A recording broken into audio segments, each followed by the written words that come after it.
Hello and welcome to round 3 of the Gran Turismo Touring Car Championship, brought to you by MRC over on Facebook. So round 3, first round that I'm actually taking part in. I qualified second with 2 minutes 7.0. Really happy with my qualifying lap time. Taking my weak car, the Ferrari 458 at Suzuka here. So we're lining up second on the grid, so key to getting a good start here. I'm around a lot of Audi TTs, so we should get a better start than the front wheel drive car there. Holding the revs and go. Probably bogged down a little bit, probably could have used more revs. Actually losing out to Rusty there off the start. He started just behind us and managed to find his way past us, sorry. But as you can see, we made a better start than the Audi TTs. Being front wheel drive, they're always going to struggle off the start. And that was kind of my plan, was to get away from them, try and build up a gap and then hold them off for as long as possible. As I've said many times before, the Audi TT is the standout car in this championship at this point, with the balance of power how it is. So it's just a case of trying to keep the guys behind. So at this point I'm trying to weigh up Rusty, see where him and his Corvette is faster than me and the Ferrari, and then see if we can capitalise on any issues or mistakes or places where we're faster than him. So coming down into Degner 1, we can see he's opened up a bit of a gap, but we are now starting to get a bit more comfortable. I find at the start of the race you have to be a bit careful with guys ahead, because you don't quite know where they're going to be braking. With lots of different cars, some people might have better brakes or worse brakes than your car. So we get tighter into the apex there than Rusty and get a really nice exit on our way down to the spoon corner here. Here we're in the slipstream and we're looking at what the options are. Looking behind, we've got a little bit of space to the Audi TT, and now we're in the slipstream, giving Rusty a few flashes to let him know that we're here. Looking down the inside, we're on the brakes just a fraction later than him. On the inside, we do just touch there. I think there was just about enough space for another car there. But it was one of those ones where we're both alongside each other. It's always going to be tricky on the outside, but we're past. We're now to first, so we're going to go down, and now we've got White Shark on our outside there. You can see, looking to the outside through 130R, but there's only really one line through here. I do my lift, but I do run wide here, try and get back onto the track, and we'll have to take the defensive line for White Shark down into the chicane. Managed to hold him off here, but I just know that we're just going to be leeching away speed down this start-finish straight. You can see how fast that TT is, already up on us. I go to the defensive line. I'm saying, right, if you're going to use that Audi TT to get past me, you're going to have to do it around the outside. So you can see the power of that TT. Around the outside, going down into turn 1, we're still alongside, we both brake, and there is a bit of bump in there. I leave enough space for another car on there, but let's check it on the replay how this went down.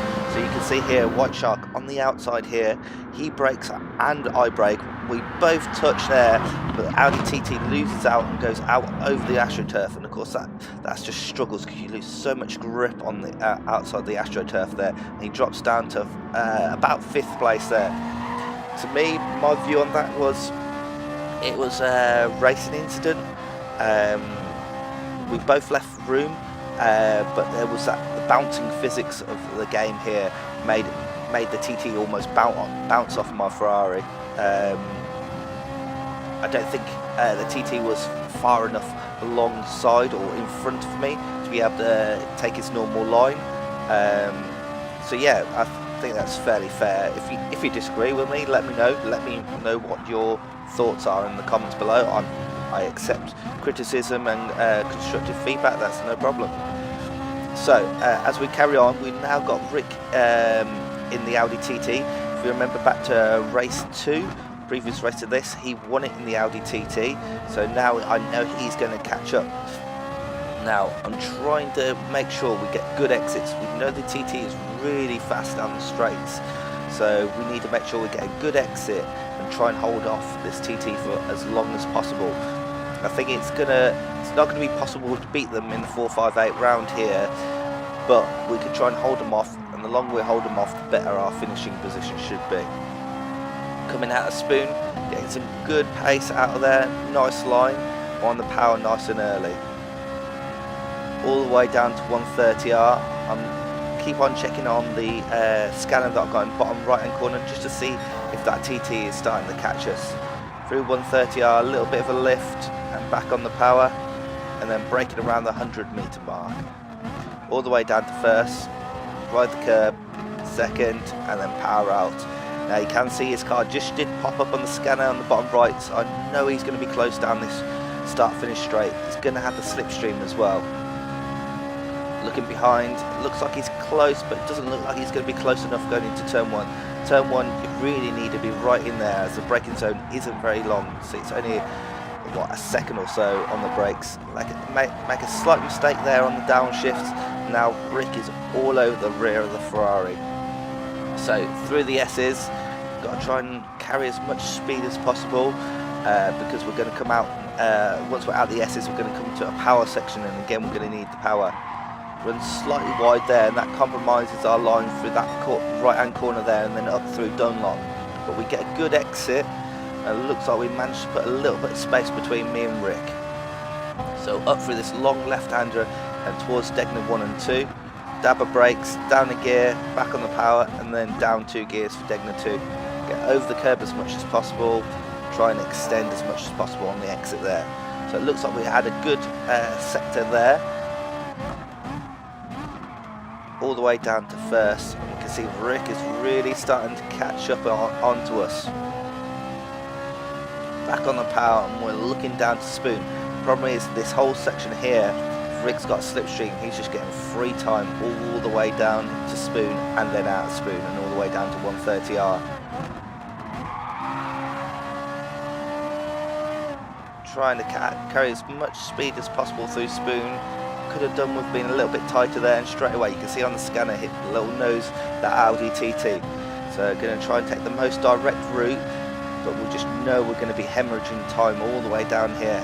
Here comes Rick in the TT, getting that slipstream. It's not going to be alongside for 130R. Try and run it as quick as possible, but I'll go wide, and we'll just lost loads of time to Rick, and he managed to go all the way around the outside into the chicane. Nothing much I could do there. Once I made a mistake at 130R, I was hemorrhaging time, and he had the better line going into the chicane. So you can already see the pace of that TT. So yeah, we're going to fast forward the action a little bit more. At this point I'm just trying to stay ahead of the TTs for as long as possible and try and be best of the non-TT runners, if that makes sense.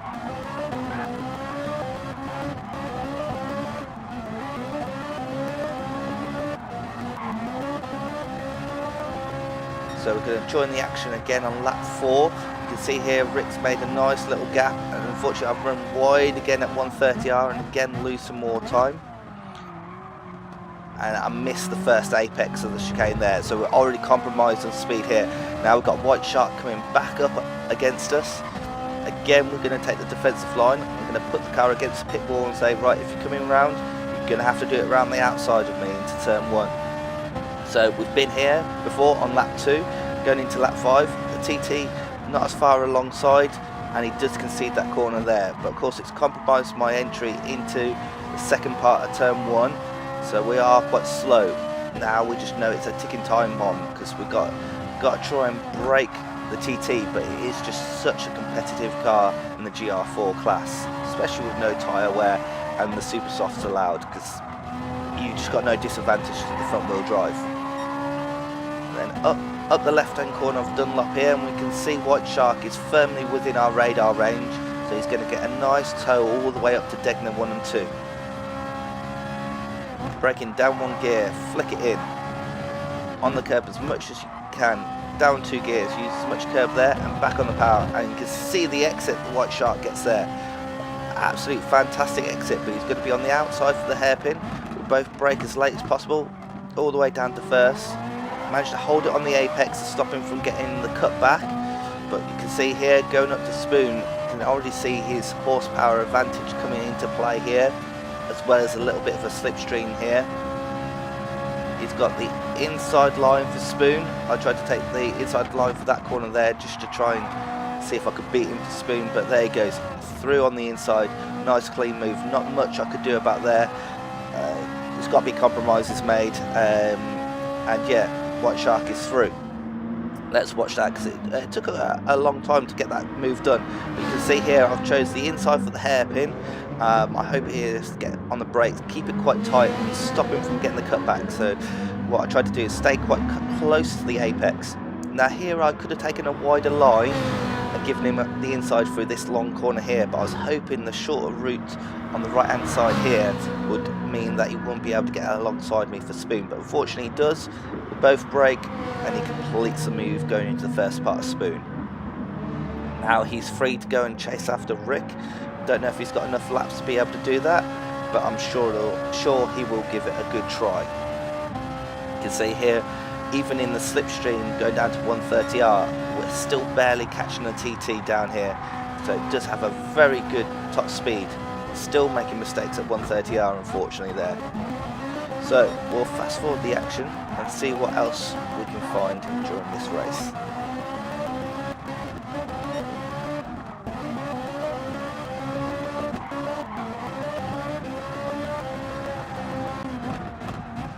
So rejoining the action here as we slow it down, and you can just see there's a little bit of green there as we went through the apex of the chicane there, and that slaps us with a nice 4-second penalty. Thank you very much. So in this series you have to serve the penalty straight away. So once I got on the straight, got on the brakes, and we've gone from 3rd all the way down to 5th. So we've let through Rusty and Big Wall in the Marlboro sponsored M4. So that was a massive blow, to be fair. What we've got to do now is see if we can close this gap, see if we can catch up Big Wall and see if we can catch up Rusty.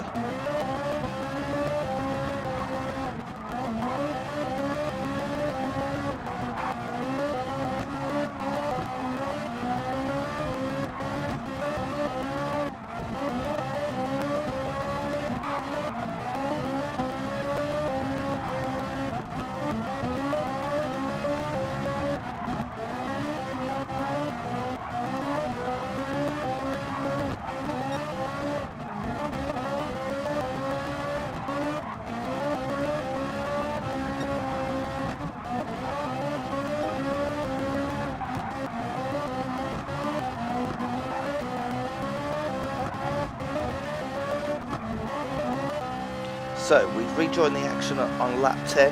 We have managed to catch up Big Wall here, but it looks like myself and Rusty, G8 GT driver, have got similar kind of pace around here, so it's going to be tricky to try and catch him up with the remaining 9 minutes of the race going. So these are 30-minute races. So on the power, out of spoon, and we can see we're trying to catch Big Wall in the M4. The M4 is a good car for straight line speed, but you can see I've just got a slight toe, giving him a couple of flash of the lights to let him know that I'm here, and we're now starting to really catch him in the toe. Take a nice 130R back on the power, and I'm going to look for the inside. Managed to brake a little bit later than a Big Wall, came off the brakes just to ensure I could get to the apex before him, and we've made a nice clean move there. So that's up into 4th position. So what we've got now is a quick walkthrough of my fastest lap of the race. So going down the start finish straight all the way up to 6th, we're going to prepare ourselves for turn 1. So a dab of the brakes, down 1 gear, off the brakes, try and carry as much speed as possible while downshifting down to 3rd. Once you can see the exit, back on the power. From 3rd up to 4th, and then flick it in with a little bit of a lift, while we then go down 1 gear for the second part of the S's. All the way up through the gears, again up to 4th, a little bit of a lift again, and then brake and down 1 more gear. Try and stay as much to the right as possible to make this corner as open as possible. Up through the gears, and it should be about flat out. Sometimes you may need a lift if you don't quite get across to the right as much as possible. So now, preparing for the Degner 1, all the way up to 5th, down 1 gear, flick it in, all the way up to the curb, and then just before the end of the curb, down 2 more gears, up over that green pit of the curb, and try and extend as much as possible there, so it doesn't really penalise you there. The grass doesn't seem to slow down. As soon as we pass the curb, think about braking all the way down to 1st, meet the apex and on the throttle, even if a little bit as early as possible. Up through the gears, 2nd, 3rd, 4th, and now going to go up into 5th gear. Try and take the path of least resistance all the way around to spoon, and this is going to be a hoo-hurrah moment. See the road on the right, brake there, down 2 gears, flick it in, hold the pace as much as possible, stay in 3rd, brake, and then try and get back on the power as early as possible. Ideally I want to be closer to the curb there than I was, but I'll have to do unfortunately. Up through 5th, and then we're heading towards 130R. 5th, up into 6th, and 130R is just going to be a lift and then back on the power. We want to get over this curb right there, back on the power, and then we're looking for the 100-meter board, and then slam on the brakes from 5th all the way down to 1st for the first apex, over the first apex, up to 2nd, over the 2nd apex, and then power out. Try and take a nice smooth line to the finish, and that should be the fastest lap of the race. Yeah, that's a 2 minute 7.0, so I matched my qualifying time in the race. There was a little bit more time left in it, but yeah, you got to leave a little bit of margin for error during the race, because mistakes will cost you heavily. So we're going to fast forward the action until probably the defining moment of my race so far today.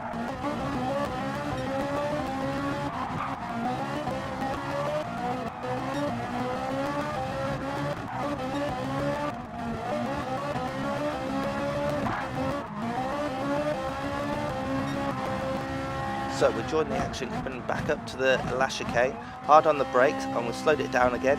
Apparently there was probably a couple of pixels of cut there. I didn't see it myself, but apparently it was, and we get 4.5 second penalty. So again, we're going to have to serve that straight away. So all that hard work we've done to pass big wall is pretty much all gone.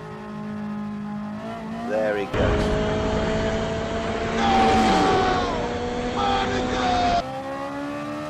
Back on the power, and unfortunately with 1 minute 55 left, it's not going to leave us a lot of time to try and catch up and pass big wall, unfortunately. So we'll fast forward this last lap or so.